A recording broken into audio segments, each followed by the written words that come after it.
जाहि न चाहिए कबहु कछु, तुम सन सहज सनेहु। बसहु निरंतर तासु मन, सोराउर निज गेहु। राम को पाने का सहज उपाय बताते हुए गोस्वामी तुलसीदास ने कहा, जिसके कभी कुछ भी नहीं चाहिए और जिसका राम से स्वाभाविक प्रेम है, उसके मन में निरंतर राम अपना घर मानकर निवास करते हैं। इस श्रृंखला में एक भक्त हुए रंका और बांका। पुंडरपुर में लक्ष्मीदत्त नाम के एक ऋग्वेदीय ब्राह्मण रहते थे। ये संतों की बड़े प्रेम से सेवा किया करते थे। एक बार इनके यहाँ साक्षात नारायण संत रूप से पधारे और आशीर्वाद दे गए कि तुम्हारे यहाँ एक विरक्त भगवत पुत्र होगा। इसके अनुसार मार्गशीर्ष शुक्ल द्वितीय गुरुवार सम्मत 1347 को विक्रम को धन लग्न के इनकी पत्नी रूपा देवी ने पुत्र प्राप्त किया। यही इनके पुत्र महाभागवत रंका जी हुए। पुंडरपुर में ही वैशाख कृष्ण सप्तमी बुधवार सम्मत 1351 को कर्क लग्न में श्री हरिदेव ब्राह्मण के घर एक कन्या के जन्म लिया। इसी कन्या का विवाह समय आने पर रंका जी से हो गया। रंका जी की इन्हीं पतिव्रता भक्तिमती पत्नी का नाम उनके प्रखर वैराग्य के कारण बांका हुआ। रंका जी का भी रंका नाम उनके अत्यंत कंगाली रंकता के कारण ही पड़ा था। रंका जी रंग तो थे ही, फिर जगत की दृष्टि उनके ओर क्यों जाती। इस कंगाली को पति पत्नी दोनों ने भगवान की कृपा से बड़े हर्ष से सिर चढ़ाया था, क्योंकि दयामय प्रभु अपने प्यारे भक्तों को अनर्थों की जड़ धन से दूर ही रखते हैं। दोनों जंगल से चुनकर रोज सूखी लकड़ियां ले आते और उन्हें बेचकर जो कुछ मिल जाता उसी से भगवान की पूजा करके प्रभु के प्रसाद से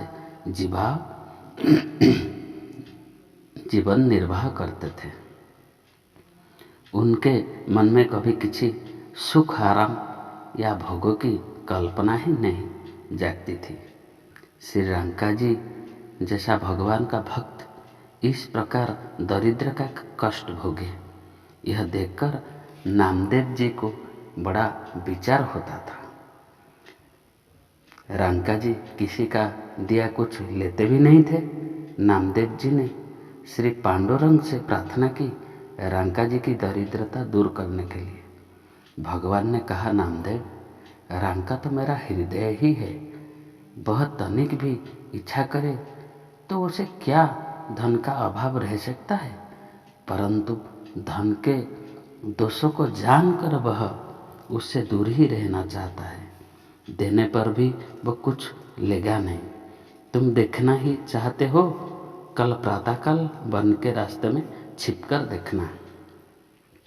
दूसरे दिन भगवान ने सोने की मोहरों से भरी थैली जंगल के मार्ग में डाल दी। कुछ मोहरे बाहर बिखर कर दी और छिप गए अपने भक्त का चरित्र देखने। रंका जी नित्य की भांति भगवान का कीर्तन करते चले आ रहे थे। उनकी पत्नी कुछ पीछे थी। मार्ग में मोहरों की थैली देखकर पहले तो आगे जाने लगे, पर फिर कुछ सोचकर वहीं ठहर गए और हाथों में धूल लेकर थैली तथा मोहरों को ढकने लगे। इतने में उनके पत्नी समीप आ गई। उन्होंने पूछा, आप यहाँ क्या ढक रहे हैं? रंका जी ने उत्तर दिया। दोबारा पूछने पर बोले, यहाँ सोने की मोहरों से भरी थैली पड़ी है। मैंने सोचा कि तुम पीछे आ रही हो, कोई सोना देखकर तुम्हारे मन में लोभ ना आ जाए, इसलिए इसे धूल से ढके देता हूँ। धन का लोभ मन में आ जाते फिर भगवान का भजन नहीं होता। पत्नी यह बात सुनकर हंस पड़ी और बोले, स्वामी सोना भी तो मिट्टी ही है, आप धूल से धूल को क्यों ढक रहे हैं। रंका जी झट उठ खड़े हुए। पत्नी की बात सुनकर प्रसन्न होकर बोले, तुम धन्य हो, तुम्हारे ही वैराग्य बांका है। मेरी बुद्धि में तो सोने और मिट्टी में भेद भरा है, तुम मुझसे बहुत आगे बढ़ गई हो। नामदेव जी रंका बांका का यह वैराग्य देखकर भगवान से बोले, प्रभु जिस पर आपकी कृपा दृष्टि होती है उसे तो आपके सिवा त्रिभुवन का राज्य भी नहीं सुहाता। जिसे अमृत का स्वाद मिल गया वह भला सड़े गुड़ की और क्यों देखने लगा। ये दंपति धन्य है। भगवान ने उस दिन रंका बांका के लिए जंगल की सारी सूखी लकड़ियाँ गट्ठे बांध कर एकत्र कर दी। दंपति ने देखा कि वन में तो कहीं आज लकड़ियाँ ही नहीं दिखती।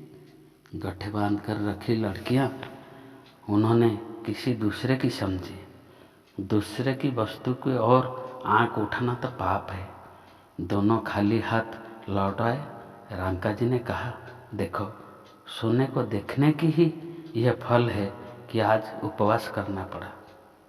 उसे छू लेने तो पता नहीं कितना कष्ट मिलता। अपने भक्त यह निष्ठा देखकर भगवान प्रकट हो गए। दंपति उन सर्वेश्वर भगवान का दर्शन करके उनके चरण में गिर पड़े। 101 वर्ष इस पृथ्वी पर रहकर रंका जी वैशाख शुक्ल पूर्णिमा संवत 1452 को अपनी पत्नी बांका जी के साथ परमधाम चले गए।